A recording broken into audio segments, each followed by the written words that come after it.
What's shaking, bacon? In today's video, I'm going to discuss the importance of 1 gram of protein per lean pound of body weight that you have. We're going to refer to work from Dr. Gabrielle Lyon. You can find her on YouTube or Instagram. Dr. Ken D. Berry, you can find him as well. And even just in your own research, you're going to find I've sort of taken it all, the knowledge I've gathered on this through the years, and I'm putting it into one video. I'm not citing any resources or any areas directly, but you can do your own research to follow up on any of this and see if you agree or disagree with it. But I've put a lot of time into this through the years, so I have a good idea of what's going on. So when it comes to your body weight, we're also going to start with someone, say, in their early mid-20s, someone in their 40s, somebody in their 60s and up. So in your 20s, it's a pretty standard rule of thumb, 1 gram per lean pound of body weight. So if you're an athletic person and you're wanting to put on muscle and you're at your 1 gram already, see how you do with 1.2, 1.3, 1.4 if you want to put on more muscle. If you're in your early 20s and you're overweight, you say a 300-pound person, we'll go off a model close to mine, 300-pound person who has 200 pounds of lean body mass, you're going to want to have maybe 1 gram of protein per lean pound of weight.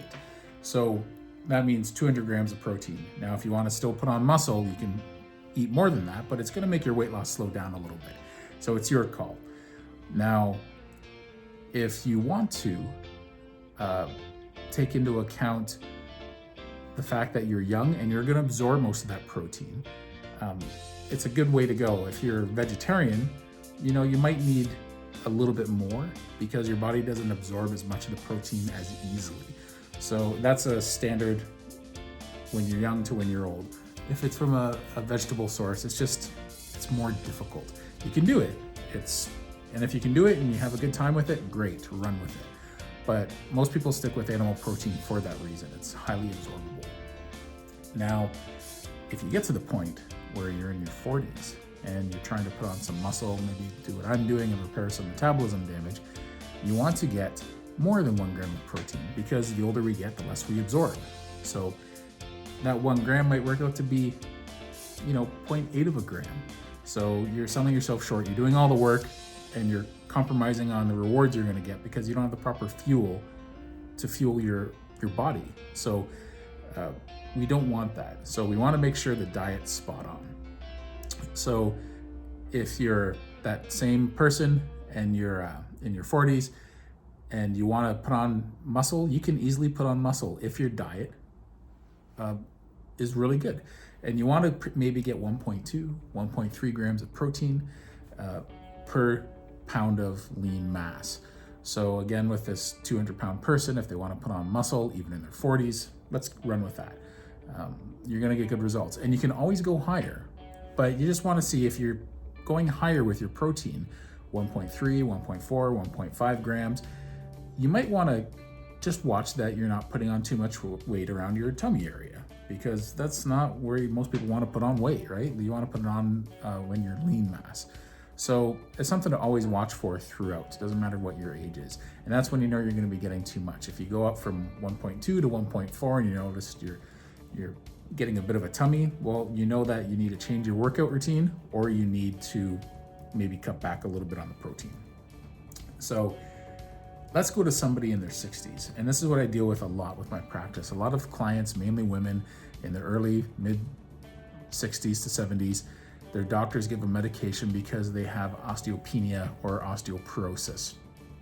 And that means their bone density isn't what it used to be.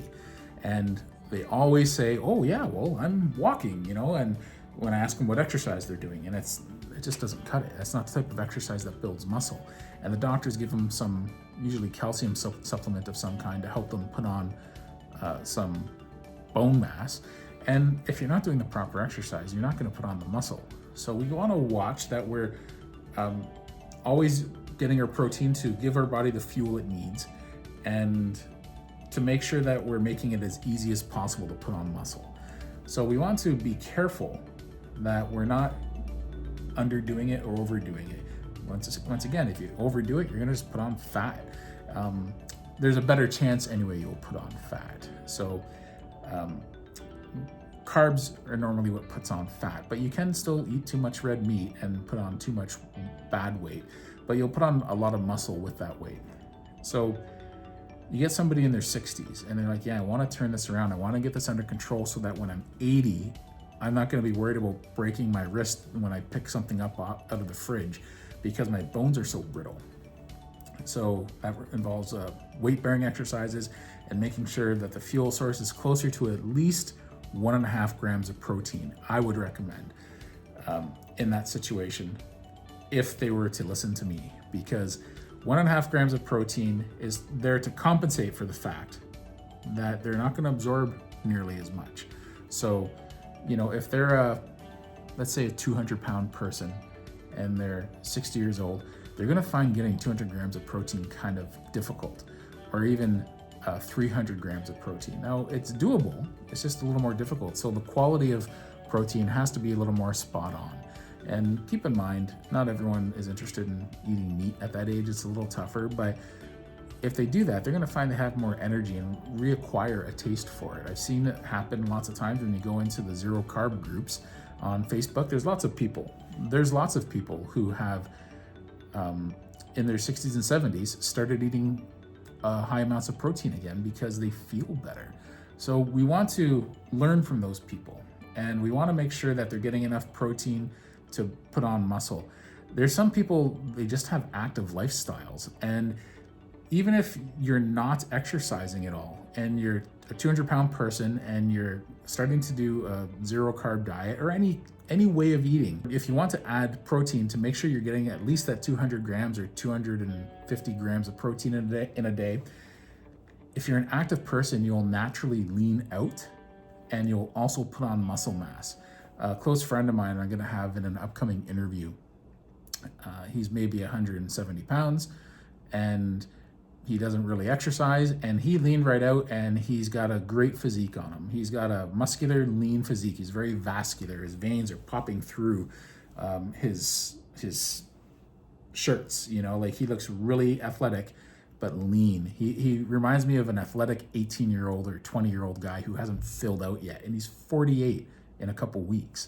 So the guy looks great, and all he does is he stays active around his property. He chops wood every now and then. He's works in a factory. He's got an active job, but it's not physically demanding, but it keeps him active. He's always moving around, bending over, fiddling with things.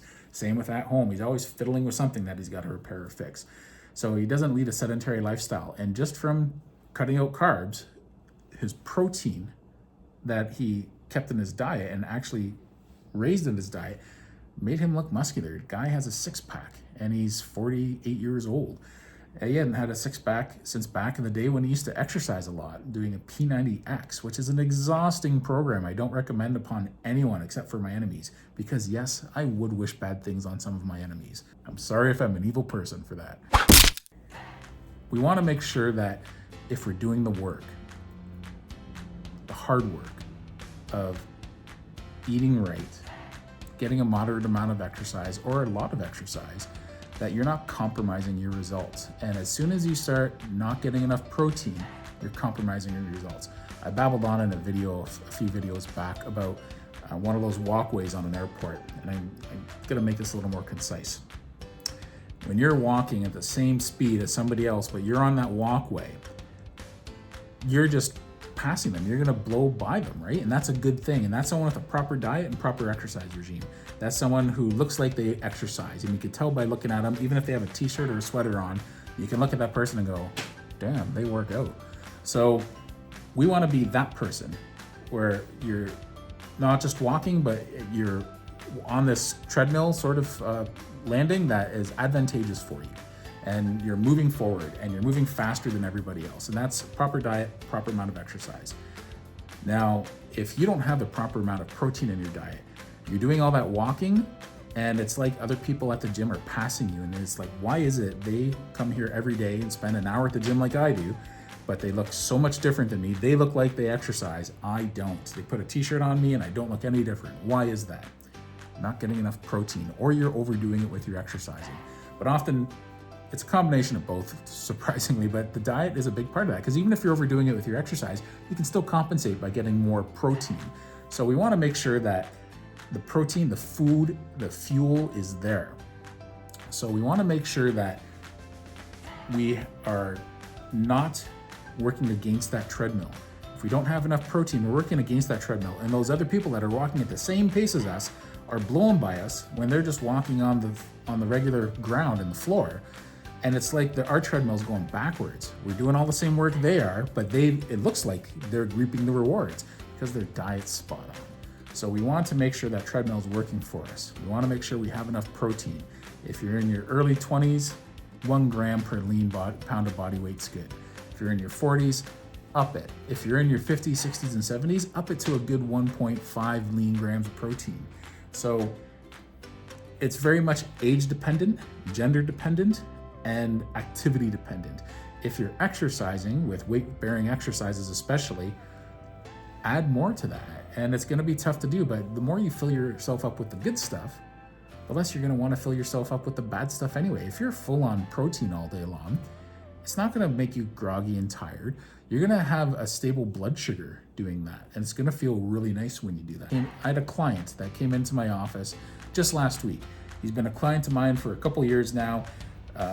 He works out, but you never really tell by looking at him. If he wore a sweater or a t-shirt, he didn't look like a bodybuilder in any way, shape, or form. He looked fit, but nothing to brag about. And then all of a sudden, last week he came in and he took his jacket off, and I was like, dude, you look great. What have you been doing? And I said, did you change your routine? He said, nope. He said, I just upped my protein. And I said, I haven't seen you in about 2 months, and that's all that's changed? He said, I haven't changed my workout. I've been doing my same workout all this time. I've only upped my protein. Now I'm a vegetarian, he said. So it's been a lot tougher to get all that protein in a day. But he said, it seems to work. And I said, it's dramatically noticeable. You look like a bodybuilder now. And he wasn't that big of a guy. He's only maybe 5'8", 5'10". And he might have only put on a few pounds of muscle, but it allowed his traps to get big. It allowed his shoulders to get more defined. He looks like a bodybuilder. And he did that in 2 months of changing his diet. So I've been saying for a long time, it's all about your diet. Diet, diet, diet. Otherwise, you're putting in all the work and you're getting a fraction of the rewards. Overworking yourself in a gym will compromise how you look, and under eating or overeating. I always did the overeating part. That part came easy to me. So it was easy for me to put on muscle and fat. But we want to put on just muscle. Most everyone just wants to put on muscle. They don't want to put on fat typically. Maybe a strongman competition, they might want to do that. But for most of us, we just want to put on muscle, have a good aesthetics, and be able to perform certain basic things day to day. And that's where we want to make sure protein is king. We want to make sure it's not about counting calories as much as counting the amount of protein. It's not about getting your 3,000 calories or your 2,000 calories or your 6,000 calories, whatever it might be for you. It's making sure you just hit your protein mark. Everything else is down the list. I think in order it goes protein, fat, carbohydrates. Most ways of eating, even a bodybuilder style eating, when they're trying to maintain or build muscle, the carbs are still relatively low compared to an standard American diet, right? But we want to optimize that diet and exercise so we're making it look easy, and we're making it look like we're on that electric walkway that's just propelling us past everyone else, even though we're doing the exact same amount of work as them. You know, why put in all the hard work of all the exercise and eating clean and then compromising on not getting enough protein in your diet? So I hope this video was beneficial. I hope you enjoyed it. If you enjoyed it, please give it a thumbs up, maybe even leave a comment. If you have any suggestions for any other videos, by all means, let me know. Take care, and I hope you're doing well. Bye-bye.